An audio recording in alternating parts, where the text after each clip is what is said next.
សួស្តីអ្នកនរគ្នាសូមស្វាគមន៍មកកាន់វីដេអូថ្មីរបស់ខ្ញុំហើយក្នុងវីដេអូថ្ងៃនេះគឺជាវីដេអូទី1ដែលយើងនឹងបង្ហាញអំពីblogger ណាបង្ហាញពីការបង្កើត website ជាមួយនឹង Google Blogger អូខេអ្នកនរគ្នាអញ្ចឹងក្នុងការបង្កើត website ក្នុងវីដេអូនេះគឺខ្ញុំនឹងបង្ហាញអ្នកនរគ្នាពីការបង្កើតនៅ website មួយដែលមិនចាំបាច់គ្នាយើងចេះតែសេកូដទេហើយបង្កើត website ដោយ free ដែលអត់គិតថ្លៃយើងនឹងទៅបាន website ដូចគេ DI ដែរអញ្ចឹងដើម្បីអាចបង្កើតនៅ website នេះបានខ្ញុំសូមឲ្យគ្នាយើងទី1គឺមាន Gmail account មួយមកហើយគ្នាយើងអាចដាក់វានៅក្នុង computer ទៅដើម្បីយើងធ្វើទៅឲ្យវាដូចគ្នាអញ្ចឹងគ្នាយើងឥឡូវចូលមកក្នុង screen computer មកគ្នាឃើញទំនងបែបនេះអញ្ចឹងមានន័យថានៅពេលដែលគ្នាយើងបើកជាមួយនឹង browser Chrome គ្នាយើងបញ្ចូល Gmail គ្នាចូលហើយគ្នាយើងនឹងឃើញទំនងបែបនេះហើយណាគ្នាយើងអូខេបន្ទាប់ពីគ្នាយើងធ្វើតម្រង់បែបនេះហើយគ្នាយើងចូលមកត្រេទូចនេះត្រេទូច3 6នេះគ្នាយើងឃើញទេមិន6 9បាទត្រេហ្នឹងគ្នាយើងចូលមកគ្នា scroll រកមើលពាក្យថា blogger នេះគ្នាជាកន្លែងហ្នឹងក៏បានគ្នាយើងអាចមកកន្លែងខាងលើនេះគ្នាយើង search ពាក្យថា blogger ចេះក៏បានដែរអូខេនេះឃើញទេវាតម្រង់ដូចគ្នាអញ្ចឹងគ្នាយើងចុចនេះមកនេះពាក្យថានេះគេមានអក្សរគេថា blogger.com create ហ្នឹងទៅគ្នាចុចលើនឹងមួយមកអញ្ចឹងវានាំអ្នកនរគ្នាទៅបង្កើតនៅកន្លែងបង្កើតនៅ website ហើយអូខេអញ្ចឹងគ្នាយើងថ្មីគ្នាយើងនឹងឃើញពាក្យ create website ឡើយនេះប៉ុន្តែខ្ញុំធ្លាប់បង្កើត website អញ្ចឹងគឺវាចេញពាក្យ create blog នៅលើកន្លែងនេះអូខេអញ្ចឹងចុចលើនេះមកហើយនេះគឺជាការប្រើប្រាស់ឈ្មោះដល់វគ្គនេះហើយគឺយើងចូលមកបង្កើត website ណាគ្នាយើងអត់ចាំបាច់ទៅណាទៅណីទេគឺយើងចុចតាមនេះមកគឺចូលមកដាក់ឈ្មោះហើយអញ្ចឹងដំបូងនេះគឺឈ្មោះ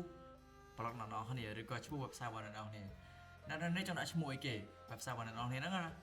អ្នកមាន product អីគ្នាយើងចង់និយាយពីអី website របស់អ្នកគ្នាយើងចង់ធ្វើឈ្មោះអីអញ្ចឹងណាឥឡូវនេះគឺឈ្មោះដំបូងប៉ុន្តែមិនមែនជា URL ទេអានេះគ្រាន់តែជា title នៃ website របស់អ្នកនរគ្នាទេអញ្ចឹង title ខ្ញុំចង់ដាក់អីគេ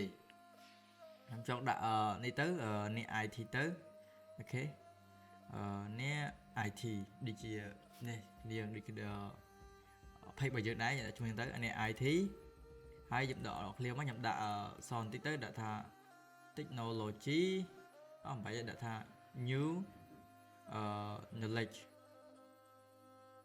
អត់ស្អីអត់ត្រូវគ្នាខ្ញុំចង់ដាក់អីដែលវាតំណងណាអូខេ new update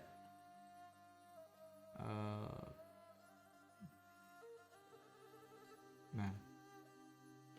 អូខេអញ្ចឹងចុះដាក់យើងសិនចុះខ្ញុំអាចកែពីក្រោយបានណាគ្នាយើងអានេះគឺជា website របស់ខ្ញុំណាគ្នាយើងខ្ញុំចង់ដាក់ឈ្មោះអញ្ចឹងអានេះគឺជា title ជាចំណងជើងនៅ website របស់ខ្ញុំអញ្ចឹងខ្ញុំជិះថា nick នេះមកដល់ពេលនេះយើងបានដាក់ឈ្មោះដាក់អីគ្នាយើងគិតថាអូខេហើយគ្នាជិះថា nick នេះមកណាអូខេកន្លែងនេះគឺជា address ហ្នឹងគេគ្នាយើង address ហ្នឹងគឺជាបាទ URL ដែលគ្នាយើង share link ហ្នឹងណាហ្នឹងគឺជា link គេហៅ address ហើយអូខេអញ្ចឹងគ្នាយើង save មកចង់ដាក់ link អីគ្នាយើងបាទខ្ញុំអាចចេះសោះអូខេឈ្មោះនេះអត់បានទេដោយសារតែប្រហែលជាមានគេដាក់ហើយអញ្ចឹងខ្ញុំដាក់អ្នក ITKA ចុះអូខេចេះដាក់បានអូខេអញ្ចឹងខ្ញុំដាក់អ្នក IT អ្នក .IT.KA ចេះដកមិនដតទេដក KA ចឹងទៅឥឡូវគ្នាយើងគិតថាគ្នាយើងអាចបង្កើតដាក់ឈ្មោះអីគ្នាយើង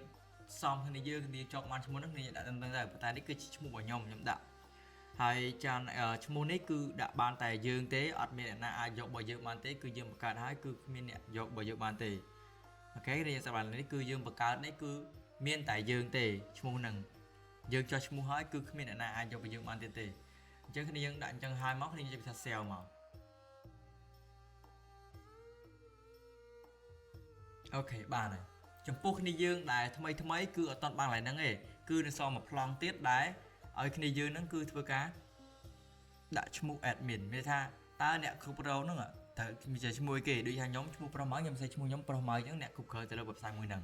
ប៉ុន្តែដោយសារខ្ញុំបានរៀបចំហើយអញ្ចឹង admin គឺខ្ញុំបានដាក់ឈ្មោះឲ្យអស់ហើយអញ្ចឹងខ្ញុំចុច sell មកគឺបាន website តែម្ដងអញ្ចឹង